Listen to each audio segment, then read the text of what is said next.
Hey guys, this is Comic Uno, and today I'm doing Comic Uno episode 229, I believe. Let me check. Yes, it's 229, and this is the show where I review all the comics I've read this week in one show. We go least favorite to best pick of the week. So let's get started. I had 19 comics this week, so that's kind of the average amount of comics to get for me.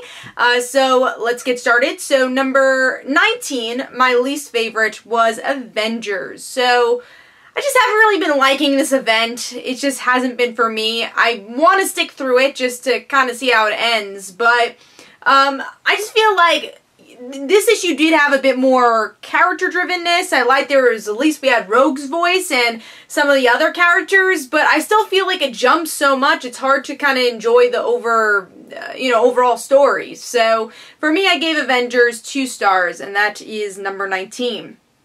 Moving on to number 18, which is Action Comics issue 997, which just pretty much feels like a stall. This whole Booster Gold and Superman going to Krypton story, it's just been a little bit too much. Maybe this is a 2-issue story, but to have it as like a 4 or 5-issue story arc here, it's just so much, and just so much padding, just waiting for issue 1000. The Lois and John stuff is interesting, but really it's only 3 or 4 pages each issue, so you don't really get the full scope of that story as much as you want. So for me, Action Comics issue 997 gets 2.5 stars. Also not a huge fan of Boots artwork for Superman. Now moving on to number 17, this is actually getting a higher books. I don't really dislike any of these books, but just, I guess, lower for this week, which was a pretty solid week overall.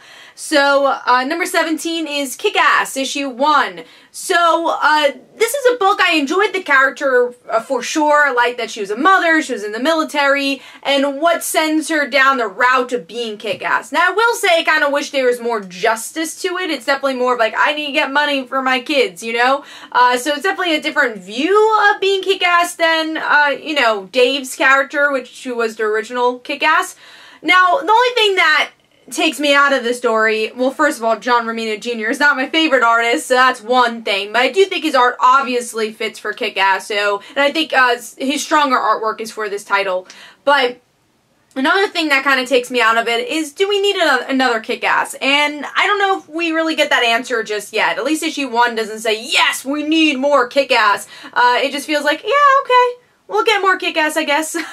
So we'll see if more issues kind of prove me wrong on that. But overall, I gave this 3.5 stars. I like the issue. I'll definitely get the next issue. I like the character, but I just don't know if we need another Kick-Ass story. So I'm going to give this one 3.5 stars. Now, moving on to number 16, which is Wonder Woman, issue 40. A little lower than Wonder Woman has been. I do like the Silver Swan storyline, but there is some repetitive moments in this issue of, oh, you know, I hate Wonder Woman, I hate Wonder Woman. It's like, alright, we get it. But I did like the moment between Wonder Woman and Silver Swan, where she compares Silver Swan to Cheetah. So it's kind of a nice reference to Greg Rucka's run, which was a great Wonder Woman run, of course, from the beginning of DC Rebirth. So I like that this continuity is kind of remembered with this new run. But overall, artwork is gorgeous for this book, but story-wise, it definitely was a slower pace than I wanted. So Wonder Woman issue 40 gets 3.5 stars. Beautiful cover. I love that variant.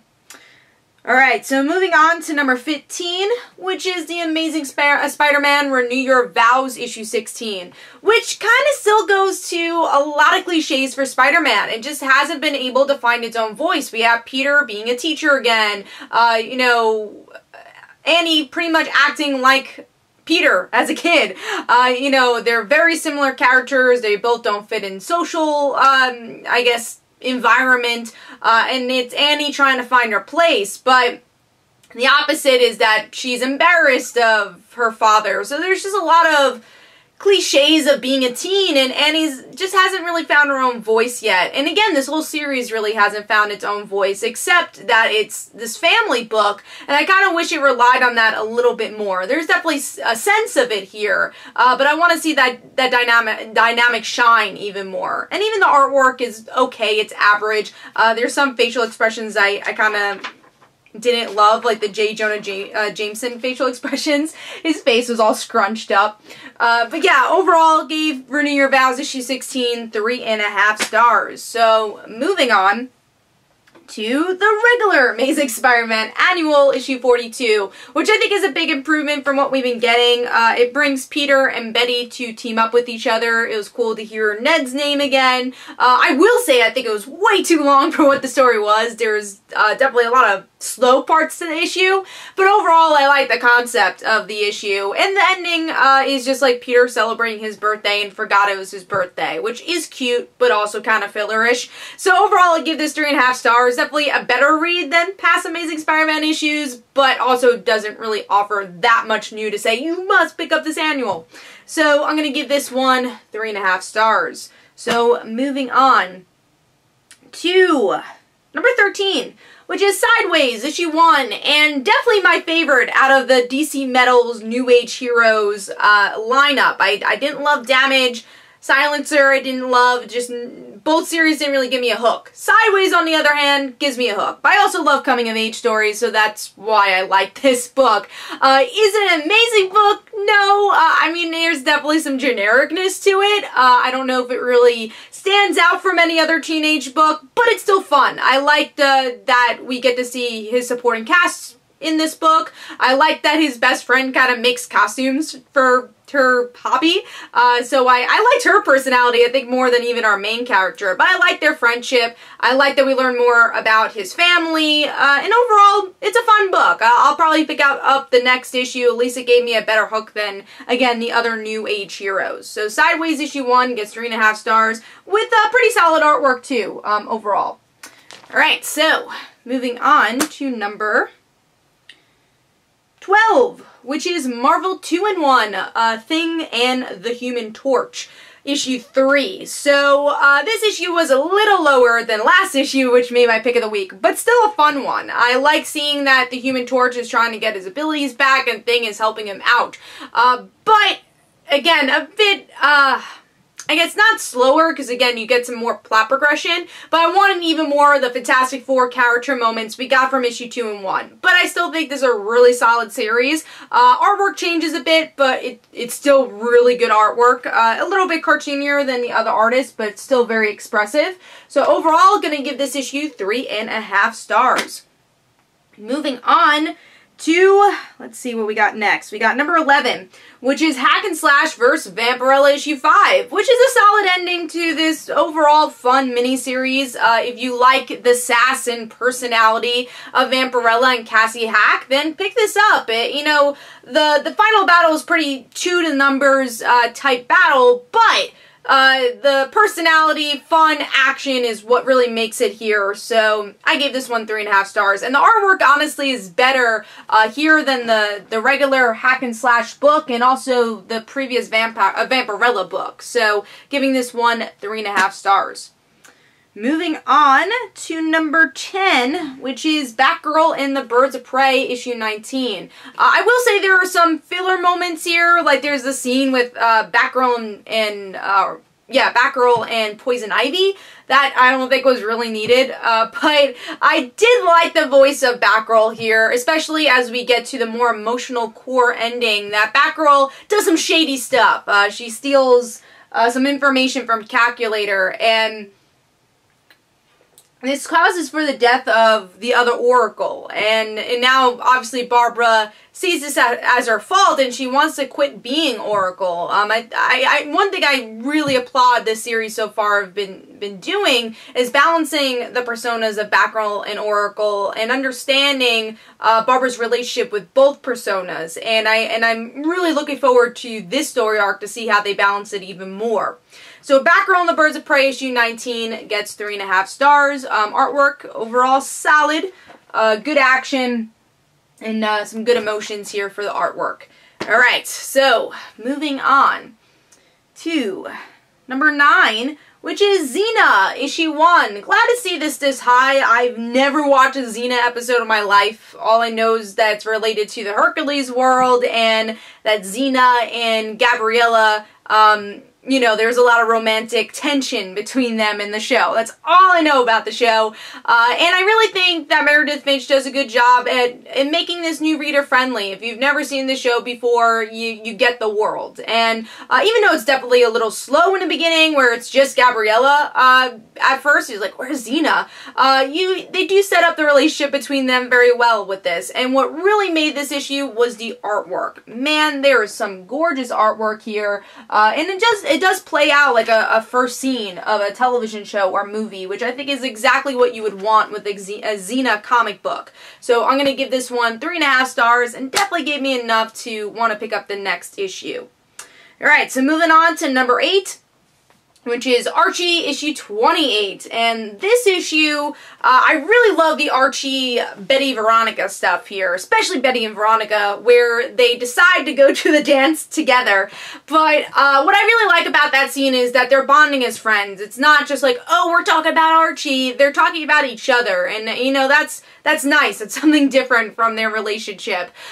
In Veronica's growth, you know, her being, you know, giving compliments to Betty, caring less about what people think, Veronica has grown. And then on the flip side, you get Archie doing these klutzy things on dates, and that brings the comedic element to the book. Now, the stuff that I feel like they were trying to juggle a lot was the Reggie plotline and the Blossoms plotline, where Reggie, you know, everyone hates him still, and then Blossom's father is coming back. So I'm sure that drama would be played out in the school dance arc, but it definitely just felt like they were trying to fit in too many storylines here. So Archie issue 28 for me gets 4 stars. Love the core stories here, and excited to see what's going to happen at the school dance. Alright, moving on to number 7. Happy to see this high, and that is Detective Comics issue 974. I thought this was a really solid issue where we get to see the events that have been predicted with Batwoman coming to fruition, and understand why she's doing it, especially from a military background, where she takes the shot for Clayface, and in a military point of view, that was the right thing to do, but in a Batman type of view, it wasn't, obviously. And I love Cassandra's reaction to it, you know, especially because the bat symbol means so much to her, that, you know, she had a broken childhood, and she killed people, and she becoming part of the Bat family, she decided not to kill any people anymore. So I really like her reaction to it. So overall, I thought this was a very solid issue. So I'm going to give Detective Comics issue 974 4 stars, and that is number 7. Moving on to number 6, which is Bloodshot Salvation, issue 6, which noticeably there's one artist in this book, which is, you know, normally in a comics, like, oh, you know, that makes sense. But with this book, what really put it on the map for me was that there was 2 different artists telling the present story and the future story. But most of the issue is a present storyline, so I didn't mind not having the 2 artists, but I do like the contrast when we see that with the book. But overall, some really great emotions here, when Magic and Ray finally come face to face again as their daughter is dying. And what I really enjoyed about this issue is how Lemire opens the world to Valiant. Now, I am very new to Valiant, always tried to get into their books, but never felt like it was very new reader friendly until Bloodshot Salvation, where it was very new reader friendly, and now I'm learning more about Ninjak and Shadow Man and all these other characters that maybe I'll be interested to pick up in the future. So Bloodshot Salvation is a very good gateway into Valiant. So overall, gonna give this one 4 stars. Alright, moving on to number 5, which is Titans issue 20. Now, if you like old school Titans, I think you'll really enjoy this issue. You get Cheshire and Roy. They rekindle their romance, maybe a night that we'll see the return of Lilith. Who knows? It would be nice if we do get to see a story arc with Lilith. But I really like the drama being dealt with the Titans disbandment. And even though this is a Roy-centric issue, it doesn't forget Donna, doesn't forget that Wally and Dick and Omen and Aqualad are also part of this team. So I think they balanced the issue very well. Artwork also felt very classic. So for me, I gave this one 4 stars, and that is number 5. Alright, so moving on to number 4, which is Babyteeth, issue 8. I love this book, as you guys know. It's a great book, and this one, easily could have been an exposition issue, but because of the character moments between Sadie and her mother, it becomes a character-driven exposition issue, and it's so interesting, and you want to learn more about this mythos, and just a really well-done mother-daughter issue, and then you have the cliffhanger that the mother wants to steal Clark, pretty much. So we'll see how Sadie will get Clark back, or if she will. Beautiful artwork as well. It's dark fitting the storyline of this book, but not too dark where you're like, what's going on, you know? So just a perfect amount of coloring here. So Babyteeth issue 8 gets 4 stars, and that is number 4. Alright, moving on to number 2, which is, number 3, which is Miss Marvel issue 27. I love this arc. I really enjoy Miss Marvel supporting characters, so to see them in the forefront, it's just a lot of fun. And honestly, you don't really notice well, you do notice that Kamala's missing, but it's not like, oh my god, where's Kamala? This is so boring. It's still a very interesting storyline about legacy for a Marvel Legacy, book. Not a lot of the Marvel Legacy books fully did that, so it was nice to see that with Miss Marvel. And I think all the characters really shine here. Nakia, Gabe, Mike, Red Dagger. But the character that really shined for me is my favorite character of this series, which is Zoe.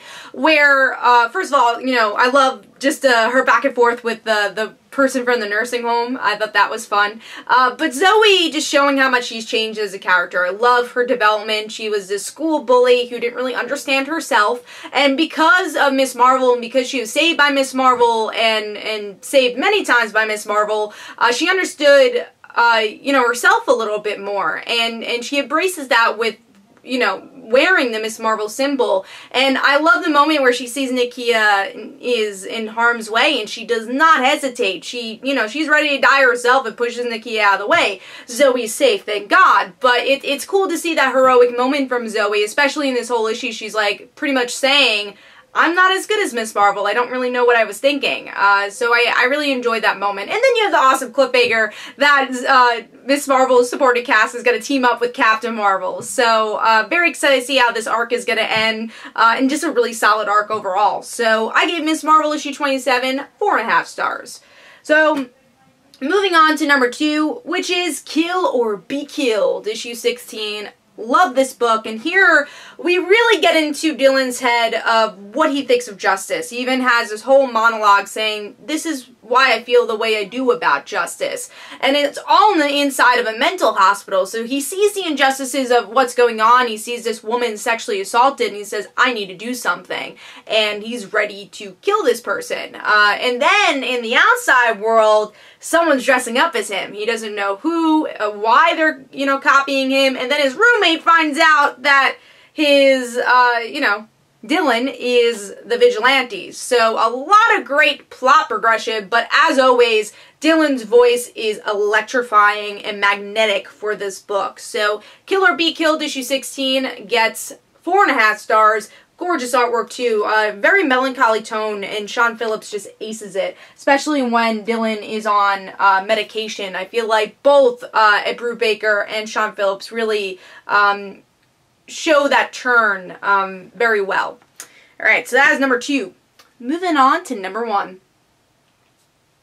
And this week, that is Invincible, issue 144, the last issue, very big issue. I wonder what the price tag is actually for this. Does it even say? $5.99. That's worth it. It was a pretty big book. But I really enjoyed this because there's no question of saying like, oh man, I feel like we didn't get the full story of Invincible, because literally you get like 500 years of Invincible in this last issue, and you see both, all his children grow up and what type of heroes they become. It's a very emotional issue. I think my only nitpick is I kind of wanted a little bit more from Adam Eve. Not that we don't get to see her, but I feel like everyone has their individual stories except her, which is weird because she's obviously very much a main character in this book. But I like they even fit some of the supporting characters here, like Monster Girl kind of gets the end of her story by pretty much telling Robot shut up, and that is totally deserved. And I've always enjoyed Monster Girl's character, so I'm glad that she got the ending she needed. Robot got the ending he needed. But it's about Tara and Marky, which really makes the issue. So overall, is it a mind-blowing ending? I couldn't get to that vibe, no, but I really enjoyed it, and it's definitely a satisfying ending. So Invincible issue 144 gets 4.5 stars. Hopefully you guys enjoyed. Let me know in the comments below what was your least favorite, what was your best pick of the week, and everything in between. This is Comic Uno. Don't forget to follow me on Twitter. Don't forget to like my Facebook page. Also, description below, there are links to my comic book, Like Father, Like Daughter. And don't forget to like the Facebook page of Like Father, Like Daughter. And I'll see you guys later. Bye.